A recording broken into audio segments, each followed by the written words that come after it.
जय हिंद बच्चों। स्वागत है हमारे चैनल पर आपका। मैं पी.आर. श्रीवास्तव। बच्चों, पिछले तीसरे लेक्चर में हम लोगों ने डिस्कस किया था मैटर का क्लासिफिकेशन। बेटा, मैटर को हम किस तरीके से क्लासिफाई कर सकते हैं ये हम लोगों ने डिस्कस किया था पिछले लेक्चर में। जो बच्चे आज जुड़ रहे हो, जो ये फर्स्ट टाइम मेरा लेक्चर देख रहे हैं, मैं उन्हें सजेस्ट करूंगा वो लेक्चर 1, 2, 3 इससे पहले देखें, तो आपको एक सीक्वेंशियल 11th की पढ़ाई मिलेगी जिसको आप पढ़ सकते हैं। और आप इस चैनल पर एक कॉपी और पेन लेके बैठें और शुरू हो जाए। तो बेटा, आज की हमारी जो लेक्चर की थीम है, जो हम आगे कोर्स बढ़ा रहे हैं, अब उस कोर्स में हम लोगों को पढ़ना है properties of matter and there measurement. Properties of matter and there measurement. बच्चों, हम लोग आ गए हैं अब प्रॉपर्टीज पर। प्रॉपर्टीज से हमारा क्या मतलब हुआ कि देखो भाई, मैटर जान लिया। केमिस्ट्री शुरुआत में बताया था, chemistry is the study of matter, their properties, there structure etcetera, their composition, their properties. किसकी? मैटर की। तो बच्चों, आज हम लोग डिस्कस करने वाले हैं, जब हम लोगों ने कल मैटर डिस्कस कर लिया, आज हम लोग डिस्कस करेंगे मैटर की प्रॉपर्टीज। तो प्यारे बच्चों, ये जानो, प्रॉपर्टीज हमारे मैटर की बेटे दो टाइप की होती हैं। कैसी कैसी होती हैं सर? एक बेटा होती है फिजिकल प्रॉपर्टीज और एक होती है केमिकल प्रॉपर्टीज। तो देखो बेटा, पहले बात करता हूं केमिकल प्रॉपर्टीज की। केमिकल प्रॉपर्टीज को हम कब कंसीडर करते हैं? जब कोई एक नया प्रोडक्ट बनता है, एक नई चीज बनती है, तब केमिकल प्रॉपर्टीज का पार्ट शुरू होता है। केमिकल प्रॉपर्टीज में बेटा कोई ना कोई नई चीज बनेगी, उसमें कोई चेंज होगा, तब आप उसको कह सकते हैं केमिकल प्रॉपर्टीज। और बेटा, फिजिकल प्रॉपर्टीज में क्या है? Physical properties are those properties which can be measured और observe without changing the identity. उनके आइडेंटिटी में कोई चेंज नहीं आता है और हम फिजिकल क्वांटिटी का मेजरमेंट कर लेते हैं। कई एक फिजिकल क्वांटिटी है जिनमें मेजरमेंट की वैसे तो फिजिकल क्वांटिटी कलर है, ऑर्डर है, स्टेट है, इनमें तो कोई प्रॉब्लम नहीं। कलर है, ऑर्डर है, स्टेट है, लेकिन बहुत सारी बेटा फिजिकल प्रॉपर्टीज ऐसी हैं कि जिनमें हमको मेजरमेंट की रिक्वायरमेंट होती है। मेजरमेंट समझ रहे हैं ना? कहीं जैसे लेंथ है तो वो क्या कहलाती? क्वांटिटेटिव प्रॉपर्टी कहलाती है। कहीं लेंथ है, कहीं वॉल्यूम है, कहीं एरिया है। तो बेटे, उनको हमें क्या जरूरत पड़ती है? हमको जरूरत पड़ती है मेजरमेंट की। तो उनका करते हैं हम लोग मेजरमेंट। तो बेटा, जब मेजरमेंट करते हैं तो मेजरमेंट में क्या बात आएगी कि किसी भी चीज को मेजरमेंट करने के लिए हमको दो बातों की जानकारी बहुत जरूरी है। कि मेजरमेंट का मतलब क्या हुआ कि बेटा, मेजरमेंट में हम लोग क्या करते हैं, देखिए थोड़ा समझते हैं। मेजरमेंट इक्वल टू क्या होता है कि जैसे कह दिया किसी की लेंथ है उनका 5 किलोमीटर, मीटर, सेंटीमीटर। तो 5 तो नहीं, एक न्यूमरल हो गया ना। तो क्या होता है, उसके साथ लगी होती है कोई न्यूमेरिकल वैल्यू, कोई है न्यूमेरिकल वैल्यू। और प्लस में उसके साथ क्या लगी रहती है? प्लस में उसके साथ बेटे लगी रहती है यूनिट। मैं बिल्कुल बेसिक से समझा रहा हूं। न्यूमेरिकल और फिर उसमें क्या लगा हुआ? न्यूमेरिकल वैल्यू लगी हुई है और उसमें क्या लगी हुई है? यूनिट लगी हुई है। तो अब बात आई है कि सब यूनिट क्या होती है। तो बच्चों, हमने क्या जान लिया कि मेजरमेंट करने के लिए हमको एक न्यूमेरिकल वैल्यू चाहिए और यूनिट चाहिए। यूनिट क्या होता है सर? यूनिट बेटा एक रेफरेंस होता है। यूनिट क्या है कि एक रेफरेंस है। हम लोग एक स्टैंडर्ड बना लेते हैं कि साहब हमारा ये स्टैंडर्ड है। तो वो स्टैंडर्ड, जैसे किसी की लेंथ मेजर करनी है, हम लोग एक मीटर, सेंटीमीटर, तो वो एक रेफरेंस दिया गया है। वेट मेजर कर लेते हैं तो वहां पर केजी, हमको एक विश्वास होता है कि हाँ ये इतना वेट जो है 1 केजी है, एक स्टैंडर्ड है, वो इंटरनेशनल लेवल पर है कि इतने वेट को 1 केजी कहेंगे। तो अब बात आती है कि साहब यूनिट क्या है, यूनिट क्या है, रेफरेंस है। थोड़ा सा पेन कॉपी लेके बैठिए और नोट कर लीजिए। The unit is defined as, कैसे, the unit is defined as the standard, the unit is defined as the standard of reference chosen by or chosen to measure any physical quantity। एक reference हम choose कर लेते हैं, time time पर ये यूनिटें change हुई। फिर से मैं रिपीट कर रहा हूं अगर आप नोट कर रहे हैं, a unit is defined as the standard of reference chosen to measure any physical quantity। किसी भी फिजिकल क्वांटिटी को मेजर करने की जो यूनिट है वो हमारी यूनिट क्या है, वो स्टैंडर्ड है, उसको हम यूनिट कहते हैं। तो शुरुआत में क्या होता था, शुरुआत में 2 डिफरेंट सिस्टम थे हमारे यहाँ। 2 सिस्टम थे, एक इंग्लिश सिस्टम था और एक हमारे यहाँ मीट्रिक सिस्टम था। इंग्लिश सिस्टम का मतलब बेटा वही पुराना सिस्टम की यार्ड में, फुट में, माइल्स में। तो यहाँ 2 सिस्टम थे, एक इंग्लिश सिस्टम,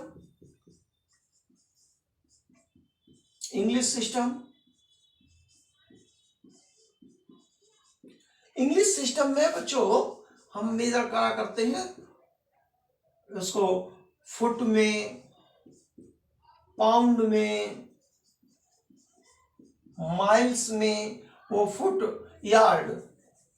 फुट में, यार्ड में, माइल्स में, इस तरीके से हम लोग उसको मेजर करते हैं। अच्छा बच्चों, ये इंग्लिश सिस्टम हुआ। एक दूसरा सिस्टम आया मीट्रिक सिस्टम, ये 10 के मल्टीपल में चलता है, ये 10 के मल्टीपल में चलता है मीट्रिक सिस्टम। ये पहला हुआ, ये दूसरा हुआ मीट्रिक सिस्टम। मीट्रिक सिस्टम ये बेटा किस में चलता है, 10 के मल्टीपल में चलता है। ठीक है, ये बहुत पुराने सिस्टम है, इसको आप कह सकते हो मल्टीपल ऑफ 10।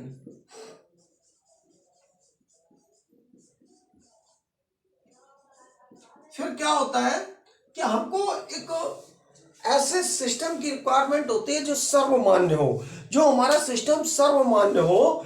तो उस सर्वमान्य से मतलब पूरा इंटरनेशनल लेवल पे, वैसे तो अपने इंडिया में बहुत सारी लोकल यूनिट्स थी पहले, तो वो सारी की सारी यूनिट खत्म होने के बाद फिर एक ऐसा सिस्टम डेवलप किया गया कि जो इंटरनेशनल लेवल पर होमोजीनियस हो, एक जैसा हो, यूनिफॉर्मली हो। तो उसके लिए क्या आया बेटा, एसआई सिस्टम ऑफ यूनिट आया, जिसको हम कह देते हैं इंटरनेशनल सिस्टम ऑफ यूनिट्स। तो फिर आया हमारा इंटरनेशनल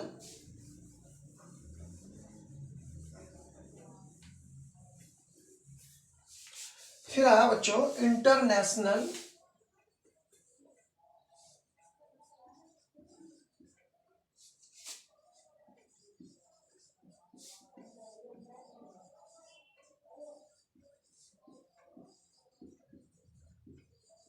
सिस्टम ऑफ यूनिट्स।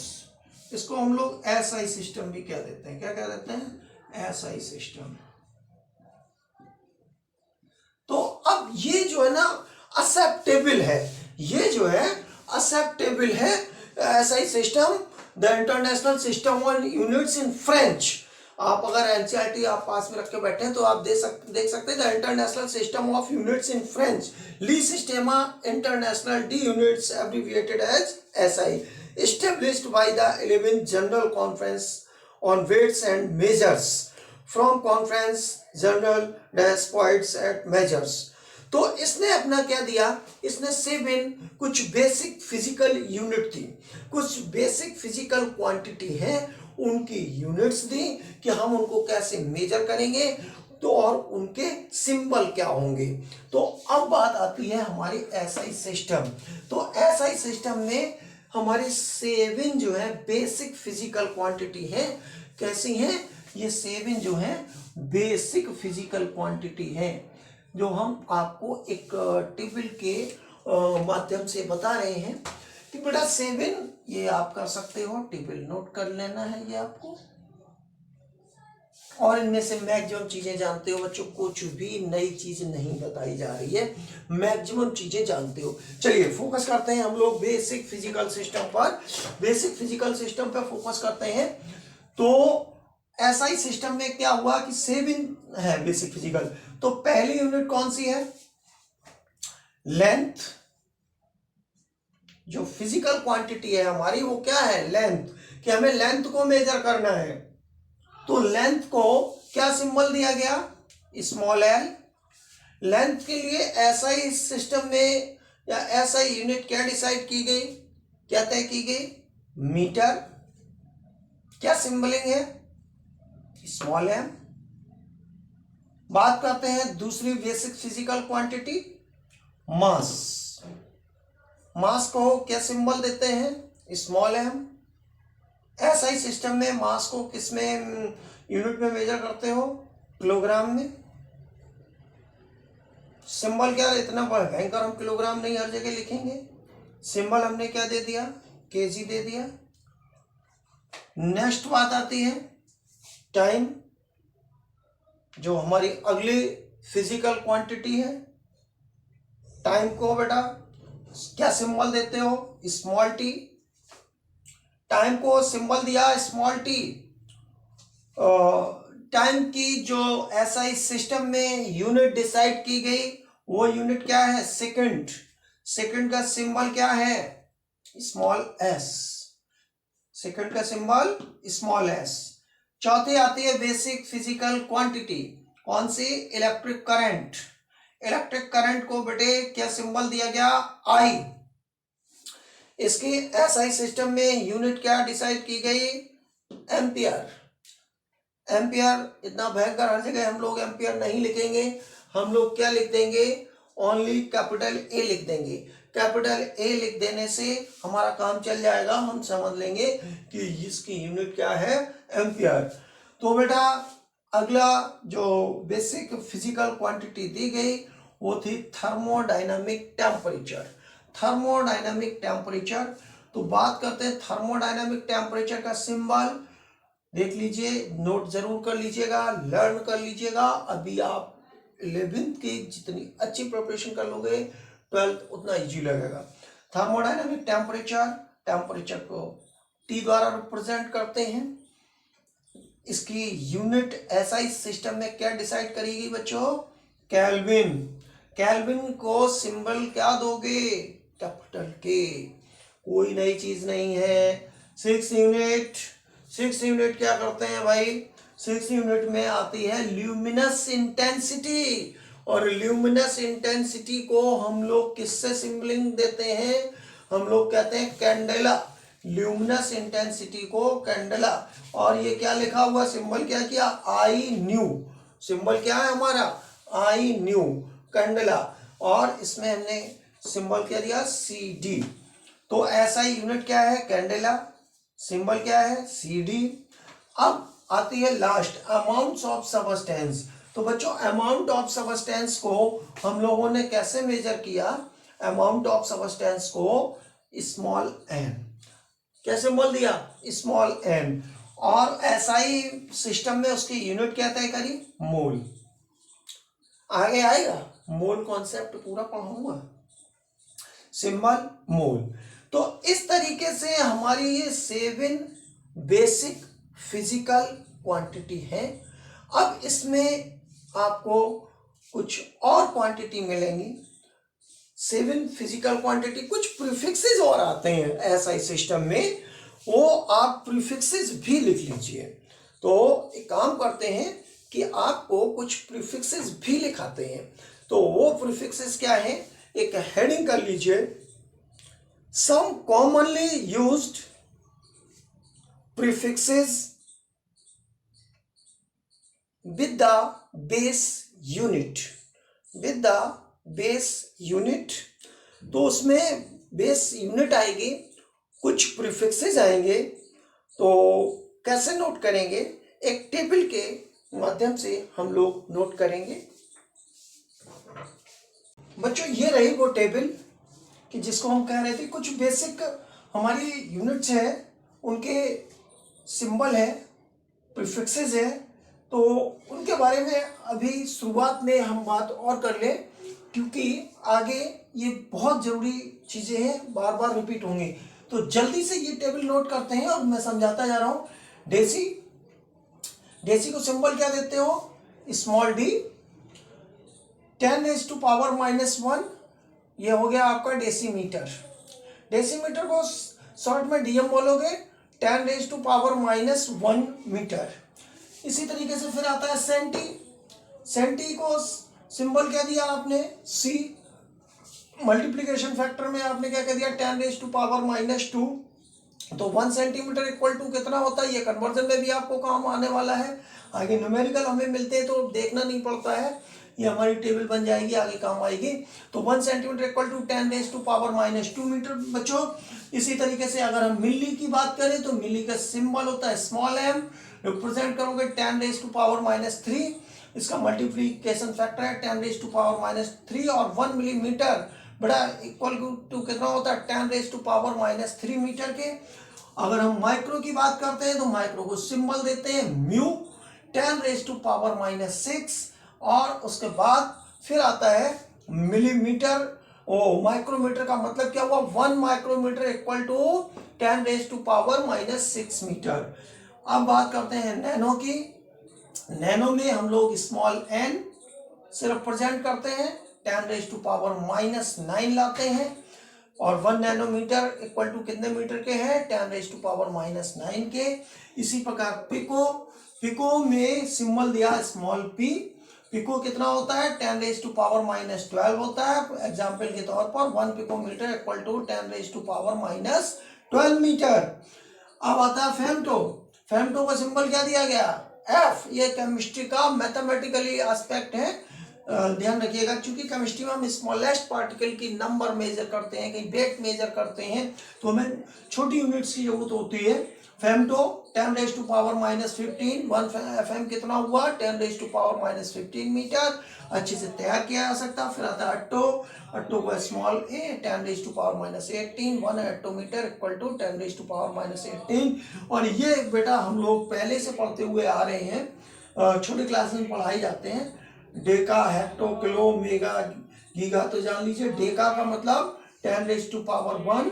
अब हम ये बड़ी यूनिट की ओर चल रहे हैं, वो छोटी थी, माइनस में थी, तो ये मालूम है। हेक्टो 10⁻2, 1 हेक्टोमीटर इक्वल टू कितना मीटर होता है? 10⁻2 मीटर। 1 किलोमीटर कितना है? 10⁻3 मीटर। 1 मेगामीटर कितना है? 10⁻6 मीटर। गीगा, गीगामीटर कितना होता है? 10⁻9। और टेरामीटर कितना है? 10⁻12। और इसी तरीके से पेटा होती है यूनिट, 1 पेटामीटर 10⁻15 और एक्सा 10⁻18 एक्सामीटर। तो बच्चों आज इस टेबल को नोट कर लीजिए, याद कर लीजिए। ये आगे आपको सिमिलरली केमिस्ट्री में और उसी तरीके से फिजिक्स में भी काम आने वाली है।